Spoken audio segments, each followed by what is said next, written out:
हमारे पास राना सनाउल्लाह मौजूद हैं, हुकूमत को रिप्रेजेंट करते हैं और एक्स इंटीरियर मिनिस्टर भी हैं। उनका बहुत शुक्रिया। राना साहब अस्सलाम वालेकुम। जी वालेकुम सलाम। राना साहब, आपकी आवाज़ में तो बड़ी कड़क है, आपके कपड़े भी दमक रहे हैं, हमारी गले बैठे हुए हैं आंसू गैस इनहेल कर कर के, और हमें तो मुंह धोने का भी और कपड़े तब्दील करने का भी मौका नहीं मिला। लेकिन हम ये नहीं कह रहे कि हम आपसे हसद कर रहे हैं, हम आपसे ये जानना चाह रहे हैं। आप तलत साहब यकीन करें कि हुकूमत की हमारी ये ख्वाहिश भी थी, पूरी कोशिश भी थी कि ये लोग यहाँ तक ना पहुँचें और आपको इस तकलीफ़ से ना गुज़रना पड़े, लेकिन बहरहाल वो नहीं हो सका। तो अब ये हमें बड़ा दुख है, अफसोस है नहीं इस नहीं, बात कोई का इतना मसला नहीं है कि आप तुम्हारा। इस सूरत हाल से दो चार नहीं, वो तो पहली मरतबा थोड़ी हुआ, हमारे बहुत सैकड़ों कारकुन जो है इस सूरत हाल से गुजर रहे हैं। लेकिन इसी से हम सवाल बना लेते हैं कि आपने कहा था कि पूरी कोशिश भी थी और ये आपका अज़म भी था, तो फिर क्या हुआ, ये कैसे यहां पर पहुंच गए?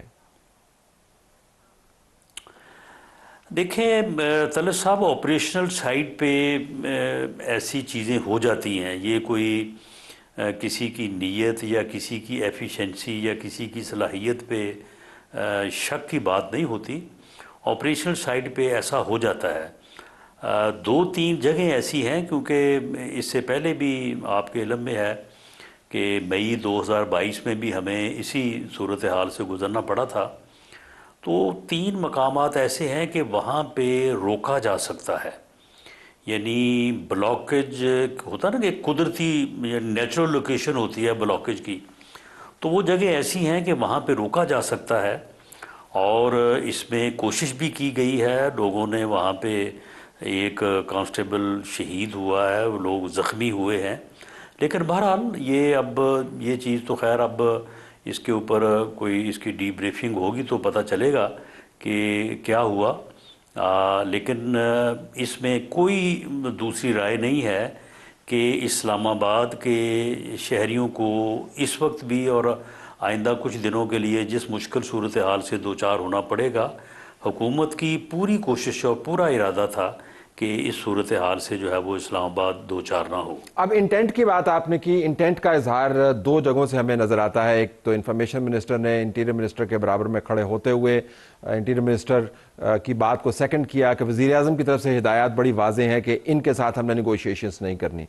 फिर हमने ये भी देखा कि जो 3 रेंजेस के एहलकार शहीद हुए हैं, उनकी नमाज जनाजा के अंदर आर्मी चीफ भी मौजूद थे, प्राइम मिनिस्टर भी मौजूद थे, डिप्टी प्राइम मिनिस्टर भी मौजूद थे। प्रैक्टिकली सारी रियासत और हुकूमत आपको इकट्ठी वहाँ पे नजर आई, और उसके बाद जो प्रेस रिलीज जारी की गई उसके अंदर भी यही बात कही गई। तो अब जो नीयत है और जो रेड लाइन है वो रिस्टोर दोबारा से कर दी गई है कि हमने निगोशिएशंस नहीं करने, जिससे मुराद ये है कि अब रास्ता सिर्फ इनको निकालने का है। तो मैं आपसे जानना चाहूँगा कि ज़ाहिर आपके कहने पर या हमारे कहने पर तो नहीं जाएंगे, तो फोर्स का इस्तेमाल तो होगा। ये कितना रिस्की वेंचर हो सकता है कि लोगों को जो कह के आए हैं जी कि हमने यहाँ से जाना नहीं है, और बड़ी तादाद में भी नज़र आते हैं, आपको हज़ारों की तादाद में हैं, उनको धकेल के बाहर निकाला जाए? देखें तलत साहब, मेरी असेसमेंट या मेरी ऑब्जर्वेशन के मुताबिक पीटीआई के या इमरान खान साहब के दो ही इस वक्त टारगेट्स हैं। उनके ज़रिए से वो समझते हैं कि उनकी मंजिल या उनका गोल जो भी उनके ज़हन में है वो हासिल हो सकता है। एक तो ये था कि वो इस्लामाबाद में दाखिल हों और डी चौक में पहुंच जाएं। वो पहुंच गए हैं वो। दूसरा ये है कि उनको डेड बॉडीज़ मिले। ये बात आगे बढ़ नहीं सकती अगर ये ईंधन ना मिले उनको। अब जो रियासत है, रियासत की पॉलिसी जो है वो अब इसके दरमियान किस तरह से जो है वो एक्ट किया जाता है कि इस फितने को, इस यानी शर को भी जो है वो कंट्रोल किया जाए और मिनिमाइज़ किया जाए, लेकिन साथ इसको जो ईंधन है डेड बॉडीज़ का, जनाजों का, वो ना दिया जाए। ये बड़ी अब यानी थिन लाइनिंग है, बारीक लाइन है।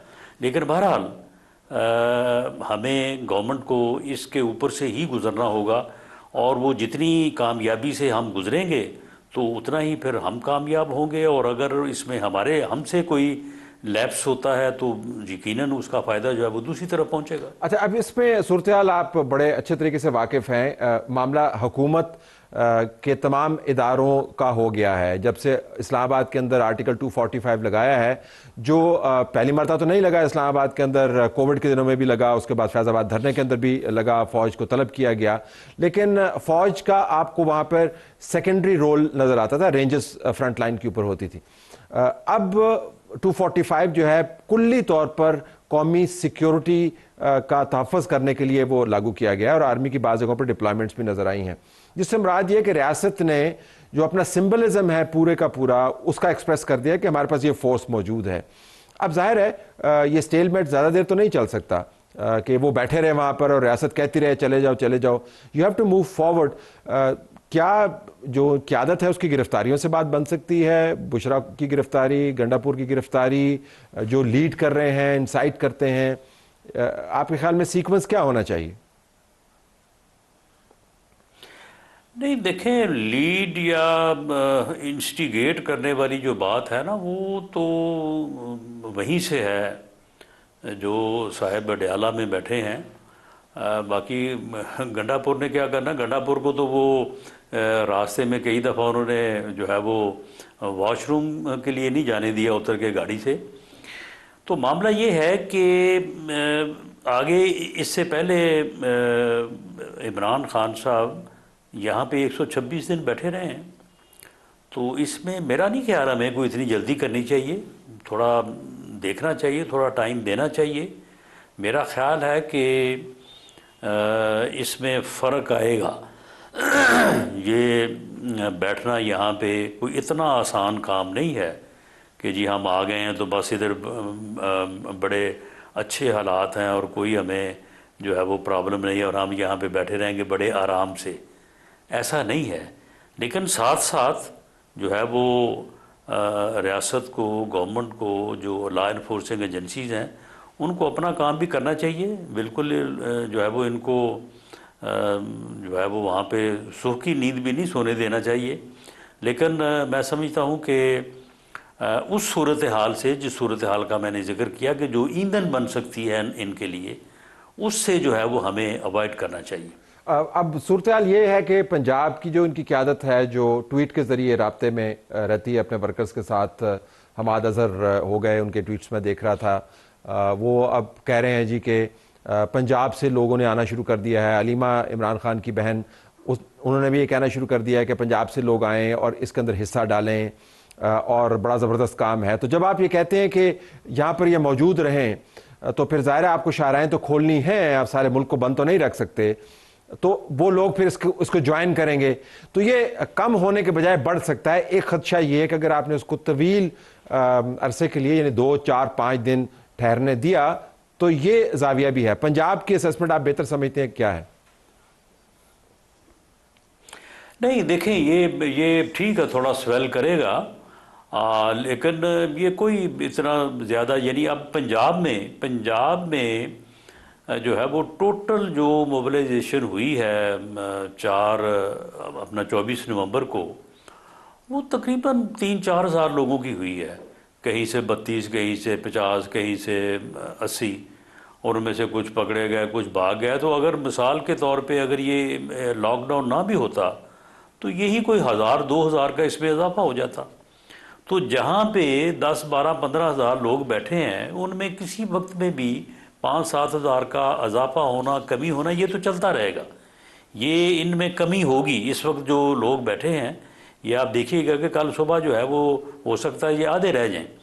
तो किसी वक्त, कोई वक्त ऐसा भी होगा कि जिसमें जो है ये इसमें इजाफा भी होगा। जिस तरह से इमरान खान किसी वक्त में वहाँ पे सिर्फ 3-4 हज़ार लोग होते थे, और कई मौक़ों के ऊपर फिर वो 25-30 तक भी तादाद जाती रही है।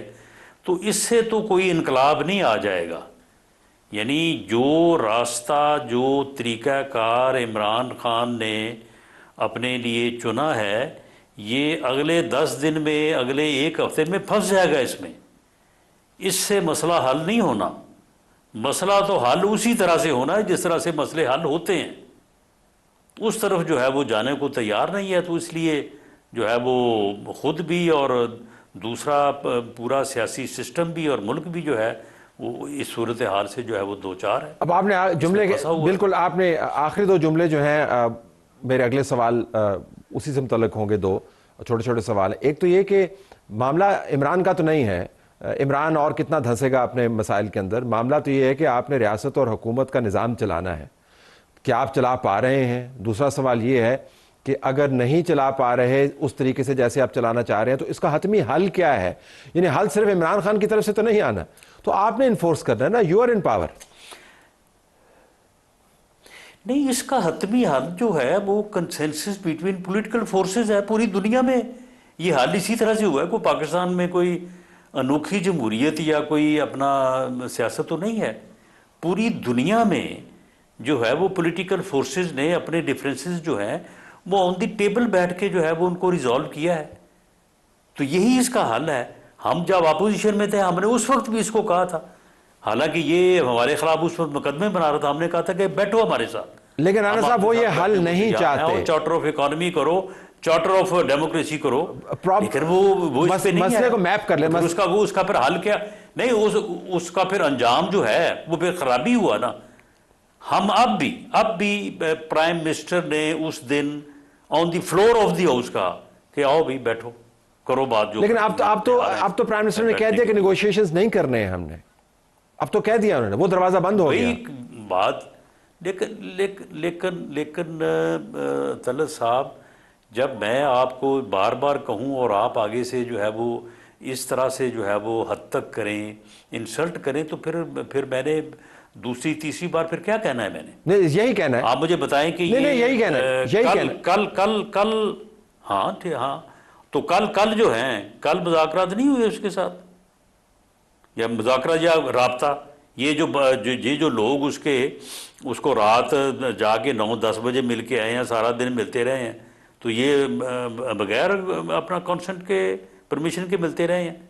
उसे चाहिए था ना, क्योंकि अपने में कोई लचक पैदा करता, वो कहता कि जी ठीक है जी, हम यहीं पे रुक जाते हैं या फलां जगह पे रुक जाते हैं, हम बैठ के बात कर लेते हैं, इस पे बात करें, फलां इशू पे बात करें। लेकिन नहीं, तो पहले की तरह कल रात को भी इमरान खान ने मुज़ाकरात का दरवाजा बंद कर दिया। लेकिन आज इंटीरियर मिनिस्टर कह रहे थे कि असल मसला बुशरा का है, आप कह रहे हैं कि असल मसला इमरान का है। वो नहीं जी, बुशरा का कहाँ से मसला आ गया तलत साहब? वो लीड कर रहा है, सारा क्राउड ही उसका है, वही मसला है। बाकी तो सबने फॉलो करना है ना। ठीक है, बट अगर वो रात की बात पे वो मुतफिक होता तो कोई दूसरी राय ना होती, किसी की भी कोई दूसरी राय ना होती। तो रात की क्या बात थी? उनको आप कोई और जगह एलोकेट कर रहे थे, क्या कह रहे थे आप उनको? जी, ये रात बात हुई थी और उसमें ये था कि ये डी चौक ना आए। D Chowk means red zone. Red zone means के फिर तमाम बिल्डिंग्स के ऊपर जो है वो अंडर आर्टिकल 245 फौज जो कि अब आ चुकी है, पोजीशन संभाल चुकी है। तो इस सूरत हाल से जो है वो गवर्नमेंट भी चाहती थी कि इससे थोड़ा जो है वो पीछे रहा जाए।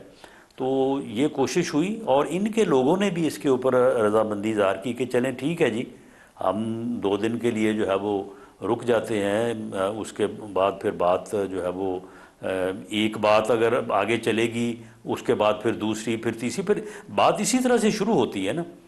तो जो मेरी इन्फॉर्मेशन है, ही रिफ्यूज्ड, वो नहीं माना इस बात के ऊपर। या अब इसका इल्ज़ाम आप किसी पे ऊपर लगा दें, बुशरा बेगम पे लगा दें, अली बिन गंडापुर पे लगा दें, किसी और पे लगा दें, नहीं, कोई ऐसी बात नहीं है। वो उसकी आपको पता ही है नेचर का, कि वो ना किसी का मशवरा ना किसी का अपना जो है वो फैसला। ही रिफ्यूज्ड। राना साहब, thank you very much for being with us. नाज़रीन, राना सनाउल्लाह की आप बात सुन रहे थे।